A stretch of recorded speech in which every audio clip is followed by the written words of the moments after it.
कुलस्वामिनी श्री रूपाभवानी देवी मंदिरात सुरू असलेल्या नवरात्रोत्सवानिमित्त परंपरेनुसार मसरे परिवाराच्या वतीने आई राजा उदे उदेच्या गजर करत दहीहंडी मिरवणूक मोठ्या उत्साहात काढण्यात आली। मंगळवारी उत्तर कसबा येथील मसरे यांच्या निवासस्थानापासून मंगलमय वातावरणात ही मिरवणूक निघाली। सवाद्य निघालेल्या या मिरवणुकीत शेकडो भाविक सहभागी झाले होते। ठिकठिकाणी भाविक भक्तिभावाने अभिषेकासाठी दही दूध देत होते। गवळी समाज बांधव दहीहंडी डोक्यावर घेऊन या मिरवणुकीत सहभागी झाले होते। त्यापूर्वी उत्तर कसबा येथील मसरे यांच्या निवासस्थानी देवीची विधिवत पूजा करण्यात आली आणि मिरवणुकीस प्रारंभ झाला।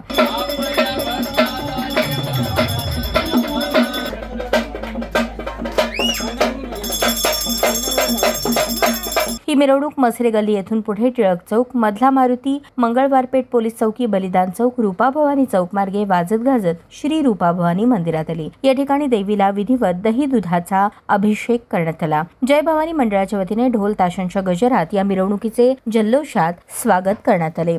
मिरवणुकीदरम्यान आई राजा उदे उदेचा गजर होत होता। यावेळी ट्रस्टी वहिवटदार आणि पुजारी मल्लीनाथ मसरे, सुनील मसरे, अनिल मसरे, सिद्धेश्वर बँकेचे माजी अध्यक्ष प्रकाश वाले, सुधीर थोबडे, राजशेखर हिरेहब्बू, सोमनाथ मेंगाणे, संदेश भोगडे, राजशेखर चडचणकर, मनीष मसरे, सारंग मसरे, प्रतीक मसरे, मनीषा मसरे, अर्चना मसरे, स्नेहा मसरे, पूजा मसरे, श्रद्धा मसरे, सकलेश विभूते, बिबिंदुमा, मल्लीनाथ खणे, गुरुशांत मोकाशी, अमोल साखरे, सिद्धाराम घुंगे यांची प्रमुख उपस्थिती होती। सर्वसामान्य देवी भक्ताला नवरात्रोत्सव काळात मंदिरात येऊन अभिषेक करणे शक्य होत नाही, असे भक्त मसरे यांच्याकडे आपला अभिषेक संकलित करतात। या संकलित अभिषेकाची कलशाची वाजत गाजत मिरवणूक काढून देवीला अभिषेक केला जातो। हीच परंपरा आजपर्यंत चालू असल्याची माहिती मनीष मसरे यांनी दिली।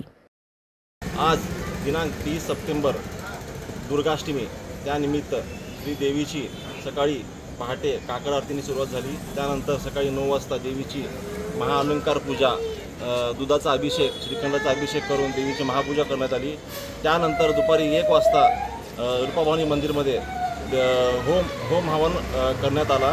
6 वाजता पूर्णाहुती झाली। त्यानंतर 7 वाजता श्री मल्लीनाथ मसरे यांच्या घरातून दहीहंडी मिरवणूक काढण्यात आली। या दहीहंडी मिरवणुकीचं परंपरा 100 वर्षापासून म्हणजे 100-150 वर्षापासूनची परंपरा आहे, जेणेकरून ज्या लोकांना देवळात येऊन अभिषेक करण्यात येत नाही त्या लोकांना इथं घरात अभिषेकाचं हंडीमध्ये अभिषेक घालून त्या अभिषेकाचं मिरवणूक काढून आपण देवीला संध्याकाळी अभिषेक करतो। ही परंपरा साधारणपणे 100 वर्षापासूनची परंपरा आहे। अशी परंपरा आपण चालू ठेवत आहे आणि आज देवीची दहीहंडी मिरवणूक काढण्यात आली। त्यानंतर देवीची अभिषेक होऊन देवीची नित्योपचार पूजा होऊन छबिना काढण्यात येणार आहे।